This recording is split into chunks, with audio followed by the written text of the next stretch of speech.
I'm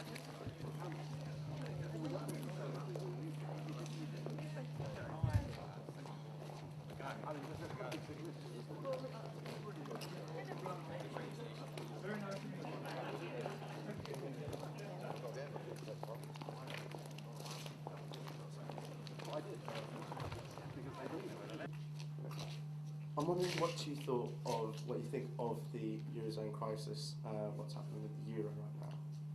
The whole thing was a misconstruction from day one. Many of us warned that you could not put Greece and Germany together in the same economic and monetary union, and I'm afraid those chickens are now coming home to roost. What is being done in the name of propping up the Eurozone is actually making things far worse. I think we might have to stop those.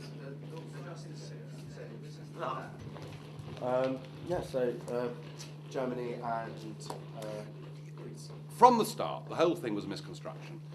Never, ever could Greece and Germany work together in the same economic and monetary union. That was never going to happen. Many of us predicted it. Those chickens are now coming home to roost. But what is now being done in the name of keeping the Eurozone going is a disaster for both the north and the south of Europe. The southern European states are now stuck inside an economic prison of the Euro, where their democracy has been stripped from them. They're taking to the streets, and if we're not careful, there'll literally be violent revolution.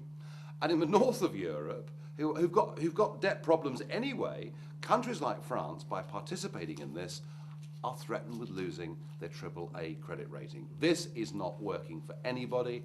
I can't believe that David Cameron is the most enthusiastic cheerleader for them all giving up democracy totally and pushing on to a full political union. What are we doing? Cameron said in the Commons the other day that when your neighbour's house is on fire, you should help them. He's throwing petrol on it. So, do you think that we should be splitting from the Euro, away from the Eurozone?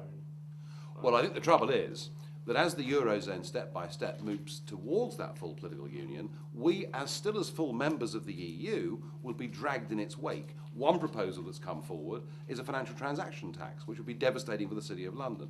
You know, what I'm told, now is not the time, because of the crisis, for us to talk about Britain's relationship with the EU. I would say it couldn't ever be a better time for us to say, look guys, we're going to have a free trade deal with you. We're going to cooperate with you. We're going to have reciprocal deals on student exchanges and foreign workers. We'll do all of those things. But actually, do you know what? We'd rather govern our own country.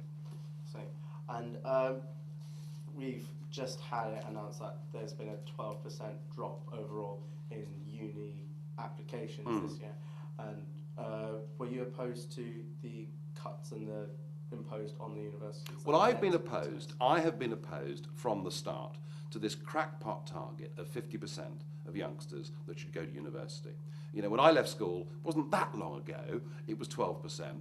You know, perhaps 25% should be going. Too many people have been encouraged to go to university who frankly are not academics, to get degrees that are not helping them one bit in the workplace. Far better to send fewer people and not to charge them, because my worry now is that you'll get people who come from families on relatively low incomes who are bright and should be going to university, who won't be going because they're terrified of racking up all those debts.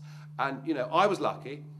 I was one of the 7% that went to a private school in this country, so, you know, I was very fortunate. But we ought to remember that social mobility in Britain is lower now than it was 50 years ago. It's the public schools, it's those that can afford universities who are getting the best jobs, and too often, bright kids from poor backgrounds are not achieving their best. Do you think there should be like a bigger focus on more practical? Very much so. Things? It's a very odd thing in this country, but we sneer and we look down at people. Such as our apprenticeships. Well, exactly. You know, I mean, if in Germany, age 15 or 16, your son or daughter says, I want to become an interior designer, I want to become a carpenter, you say, fantastic, that's great. We say, oh no, you've got to go and get a degree. You know, we've become very snobby about trades, and it's stupid. So you think we've gotten a bit too obsessed with degrees and just this bit of paper, which is leading to... As Maureen Lipman called them, ologies, you know, and yes, we have.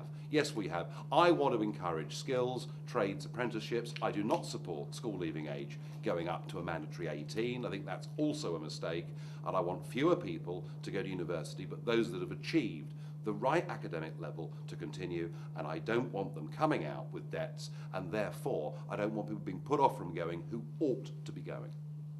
Thank you very much for your time. Thank you.